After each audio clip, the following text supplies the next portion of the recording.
Hello guys, welcome back to our channel CSC concepts with Parineeta. आज की video में हम बहुत ही इंपॉर्टेंट टॉपिक देखने वाले हैं जो है algorithms.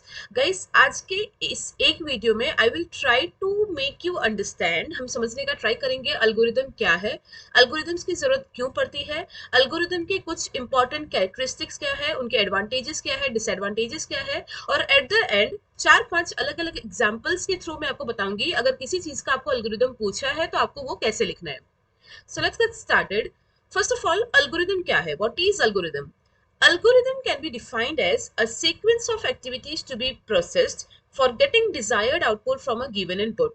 Guys, this is important to understand. It is a sequence of activities. ये important है कि algorithm क्या है? अगर कोई भी प्रॉब्लम आपको दिया है तो उसके लिए उसके सोल्यूशन के लिए आपको कौन से सीक्वेंस ऑफ स्टेप्स करने हैं, वो सारे एक्टिविटीज को अगर आप स्टेप बाय स्टेप लिखते हैं कि अगर आपको कोई इनपुट दिया है और आपको कोई डिजायर्ड आउटपुट चाहिए तो वो स्टेप बाय स्टेप कैसे आपको डिजायर्ड आउटपुट मिलता है, वो अगर सीक्वेंशियली या स्टेप बाय स्टेप हम लिखते हैं उसी को हम बोलेंगे algorithm. There are some properties of algorithm. The five important properties of algorithm are finiteness, definiteness, input, output, and effectiveness. So these are the five important properties of algorithm. So finiteness का मतलब क्या है कि algorithm के जो भी steps है ना वो finite होने चाहिए।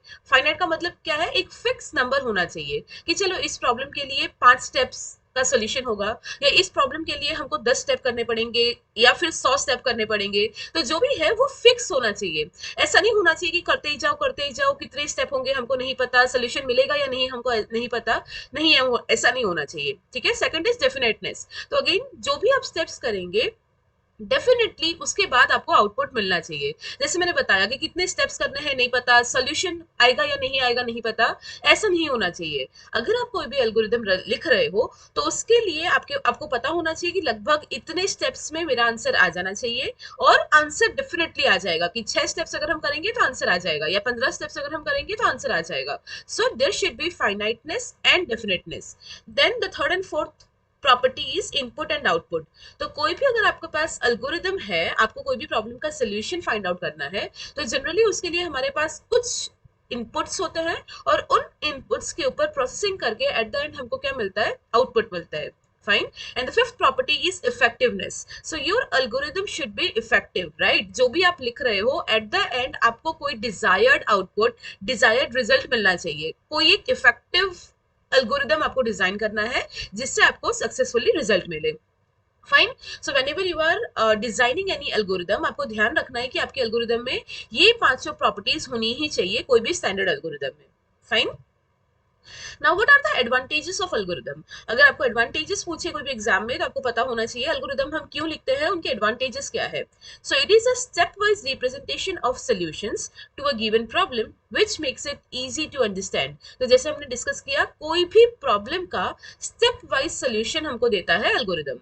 Next, every step in an algorithm has its own logical sequence, so it is easy to debug. सो क्योंकि लॉजिकल सीक्वेंस होता है एल्गोरिदम तो उसको डिबग करना बहुत इजी रहता है, राइट।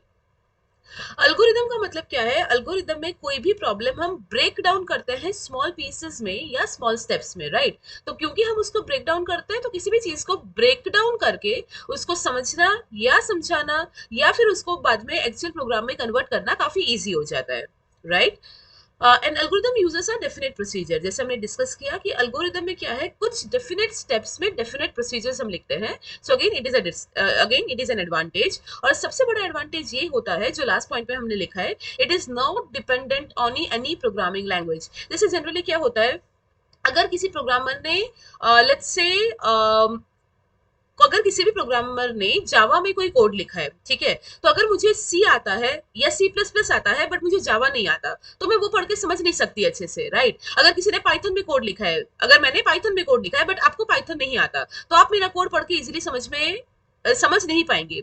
बट अल्गोरिदम का ये फायदा है कि अल्गोरिदम जो है it is not dependent on any programming languages, right. So algorithm जो है वो हम बहुत ही इजी लैंग्वेज में, जनरल लैंग्वेज में लिखते हैं। तो अगर किसी को कोई भी प्रोग्रामिंग लैंग्वेज आती है या नहीं आती, कोई भी प्रोग्रामिंग लैंग्वेज नहीं आता, तो भी कोई भी टेक्निकल नॉन टेक्निकल बंदा अगर है वो अल्गोरिदम को पढ़ के, प्रोसीजर को पढ़ के इजीली समझ पाएगा। So again this is one important algorithm advantage. Because काफी टाइम्स क्या होता है, अगर आप कंपनी में काम करते हैं ना, तो जनरली जो भी हमको प्रोजेक्ट्स होते हैं, अगर कोई फ्रीलांसिंग करता है, खुद का स्टार्टअप है, या आप किसी कंपनी में काम करते हैं, तो जो भी आपको प्रोजेक्ट देते हैं ना, वो जनरली कोई क्लाइंट आपको प्रोजेक्ट देते हैं, कोई कंपनी के क्लाइंट्स, राइट। अब जो क्लाइंट है उनको टेक्निकल चीजें इतनी इजीली पता नहीं चलती। तो इन दैट केस हम लोग क्या कर सकते हैं, क्लाइंट ने आपको कोई भी प्रॉब्लम दिया है, तो उसका सोल्यूशन कैसे आएगा वो आप उसको इजीली, इजी लैंग्वेज में, जनरल लैंग्वेज में अल्गोरिदम लिख के समझा सकते हैं। अगर वो टेक्निकल बंदा नहीं है तो भी वो इजीली समझ पाएगा कि प्रोसीजर क्या है, आप उसको कैसे सॉल्व करोगे।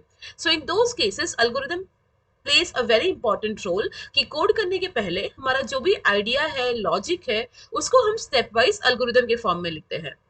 So these are the advantages of algorithm. Now let's see some disadvantages of algorithm. Algorithms are at times time consuming. ठीक है, कुछ कुछ algorithms ऐसे होते हैं कि जिसके लिए हमको काफी बड़ा algorithm लिखना पड़ता है, तो it can be time consuming sometimes. ठीक है, big tasks are difficult to put in algorithm. अगर कोई simple steps है वो तो हम लिख सकते हैं, but अगर कोई complex step है तो उसके लिए algorithm बनाना काफी बार complicate हो जाता है, difficult हो जाता है। Third is it is difficult to show branching and looping in algorithms. तो गाइस आप लोग को पता होगा, अगर आप कोई सी प्लस प्लस या अगर आप कोई भी लैंग्वेज में कोड कर रहे हो, तो किसी भी लैंग्वेज में कोड करना अगर आपको हो, तो उसमें अगर आपको ब्रांचिंग या लूपिंग दिखाना है तो वो इजी होता है कोड के लिए। हम इफ एल्स यूज कर सकते हैं, लूप्स यूज करते हैं, for while, do while etcetera. But वही चीज अगर आपको अल्गोरिदम में दिखाना है, बिकॉज अल्गोरिदम में तो लूप्स और वो सब अवेलेबल नहीं होता, तो ब्रांचिंग या लूपिंग का जो लॉजिक है वो दिखाना अल्गोरिदम में काफी बार डिफिकल्ट हो जाता है। And again the last point is complex logic अगर हमारे पास है तो it becomes difficult to write algorithm for them. So these are some of the disadvantages of algorithm. Now let us quickly see 4 to 5 important examples of algorithm, जिससे आपको काफी clarity मिल जाएगी। और इसके बाद अगर आपको सिमिलरली दूसरे कोई भी algorithm लिखना पड़े कहीं पे भी, तो you can easily write that down। ठीक है, so first of all let's see an easy algorithm, that is write an algorithm to print good morning. Simple, अगर आपको कोई भी मैसेज प्रिंट करना हो तो उसके लिए अल्गोरिदम कैसे लिखेंगे गाइस? कोई भी algorithm it is recommendable to start with the keywords start and to end it with the keyword stop. Fine, तो अगर कोई भी मैसेज प्रिंट करना हो तो उसके लिए सिंपली आप क्या लिख सकते हो? स्टेप 1। कोई भी आप अल्गोरिदम लिख रहे हो तो algorithm is a sequential procedure, right. तो स्टेप 1, स्टेप 2, स्टेप 3, स्टेप 4, इस तरीके से आपको स्टेप्स लिखने होते हैं।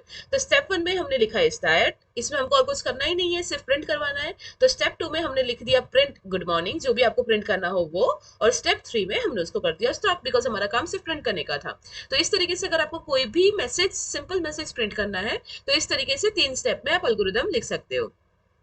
Right an algorithm to find area of rectangle. तो इस तरीके के क्वेश्चंस काफी बार पूछा जाता है एग्जाम में। आपको रेक्टेंगल का एरिया फाइंड आउट करने को बोल सकते हैं, स्क्वायर का बोल सकते हैं, सर्कल का बोल सकते हैं। तो इन दैट केस प्रोसीजर जो होगा अल्गोरिदम लिखने का वो आपका सेम होगा, सिर्फ जो फॉर्मूला होगा वो चेंज होगा, राइट। जैसे यहाँ पे क्या बोला है, रेक्टेंगल का एरिया फाइंड आउट करने को, वो क्या होता है? Length into breadth, right. अगर आपको स्क्वायर का बोले तो वो होगा साइड स्क्वायर, अगर आपको सर्कल का बोले वो होगा पाई आर स्क्वायर, राइट। तो उस तरीके से आपको बस वो चेंज करना है। तो यहाँ पे हमको क्या करना है, we have to find out algorithm, we have to write the algorithm to find out area of rectangle। तो area of rectangle क्या होता है? L into B, length into breadth। ठीक है, तो सबसे पहले स्टेप 1 में हम हमारा अल्गोरिदम स्टार्ट करेंगे। स्टेप 2 में हमको लेंथ इंटू ब्रेथ करना है, तो ऑब्वियसली लेंथ और ब्रेथ हमको क्या करना पड़ेगा? इनपुट लेना पड़ेगा। ठीक है, तो स्टेप 2 में हम लिखेंगे take length and breadth and store them as L and B. ठीक है, लेंथ और ब्रेथ हम ले लेंगे यूजर से और उसको स्टोर करेंगे एल और बी में। थर्ड क्या करना है, एरिया हमको कैसे मिलेगा रेक्टेंगल का? लेंथ इनटू ब्रेथ, मतलब हमको मल्टीप्लाई करना पड़ेगा। तो स्टेप 3 में हमने लिखा है multiply by L and B, या फिर आप लिख सकते हो multiply L and B and store it in area A. Multiply हम करेंगे और जो भी हमारा आंसर आया वो किसी रिजल्ट में, किसी और वेरिएबल में स्टोर करेंगे। तो हमने उसको किस में स्टोर किया? एरिया ए में। बस हमको एरिया मिल गया, अब हमको वो सिर्फ प्रिंट करना है। तो नेक्स्ट स्टेप में हमने कर दिया प्रिंट एरिया ए, और last step is to stop our algorithm. It is as simple as that. Fine. Next is write an algorithm to check whether a person is eligible to vote और not. ठीक है, तो ये भी commonly asked question है। तो person is eligible to vote और not वो हमें कैसे पता चलेगा? जनरली हम जो यूज करते हैं क्राइटेरिया वो ये है कि अगर कोई भी पर्सन 18 ईयर्स या उससे ज्यादा है तो वो वोट कर सकता है, वरना वो वोट नहीं कर सकता। तो उसके लिए हमको एज चेक करना पड़ेगा। तो सबसे पहले हम एल्गोरिदम को स्टार्ट करेंगे, फिर हम उसका एज लेंगे, take age and store it in age A variable में हम एज को स्टोर करेंगे। अब हमको क्या करना है? एज को चेक करना है। तो check the age value if A is greater than और इक्वल टू 18, बिकॉज वोटिंग का क्या होता है कि अगर 18 एज से कोई, अगर उसकी एज 18 है या उससे ज्यादा है तो वो वोट कर सकता है। तो हमने इधर क्या करवाया? ग्रेटर देन और इक्वल टू चेक करवाया, that if A is greater than और equal to 18 then go to step 4। अगर उसकी एज 18 या 18 से ज्यादा है तो हम बोल रहे स्टेप 4 में जाओ। स्टेप 4 में हमने क्या लिखा है? Print eligible to vote. क्यों? क्योंकि उसकी एज अगर 18 या 18 से ज्यादा है तो ही और she is eligible to vote. Else step 5, else का मतलब क्या है? अगर उसकी एज 18 से छोटी है तो वो स्टेप 5 में जाएगा। स्टेप 5 में हमने क्या लिखा है? बिकॉज एज अगर 18 से छोटी है तो हमको प्रिंट करवाना है not eligible to vote, simple. और लास्ट में we are stopping the algorithm. Fine. Then the next example is write an algorithm to check whether a given number is positive, negative और zero। तो कैसे check करेंगे? बहुत simple है। कोई भी नंबर हमको पहले इनपुट लेना पड़ेगा, फिर अगर वो नंबर जीरो से बड़ा है तो वो पॉजिटिव होगा, जीरो से छोटा है तो वो नेगेटिव होगा, अदरवाइज अगर वो जीरो है तो we have to print zero. ठीक है, तो कैसे करेंगे? एल्गोरिदम को सबसे पहले हमने स्टार्ट किया, फिर हम कोई एक नंबर ले लेंगे और उसको हमने स्टोर करवा दिया एन वेरिएबल में। ठीक है, we have taken a number and store it in N. N is a variable जो हमने लिया है। अब हम वो एन की वैल्यू को चेक करेंगे कि अगर एन की वैल्यू एन से, सॉरी, अगर एन की वैल्यू जीरो से बड़ा है, राइट, जीरो से बड़ा है तो क्या होता है? पॉजिटिव होता है। तो हमने क्या चेक किया? अगर एन की वैल्यू जीरो से ग्रेटर है then go to step 5। Zero से ग्रेटर है तो स्टेप 5 में हम जा रहे हैं। स्टेप 5 में क्या है? Print the given number is positive. Why? Because zero से बड़ा है तो पॉजिटिव ही होगा। Else go to step 4। Step 4 में क्या लिखा है? वापस हम एन की वैल्यू को चेक कर रहे हैं। If N is less than zero then go to step 5। N अगर जीरो से छोटा है तो हम स्टेप 6 में जा रहे हैं। तो छोटा है अगर जीरो से तो क्या आना चाहिए? It should be negative. तो स्टेप 6 में देखो हमने क्या लिखा है? Print given number is negative, right.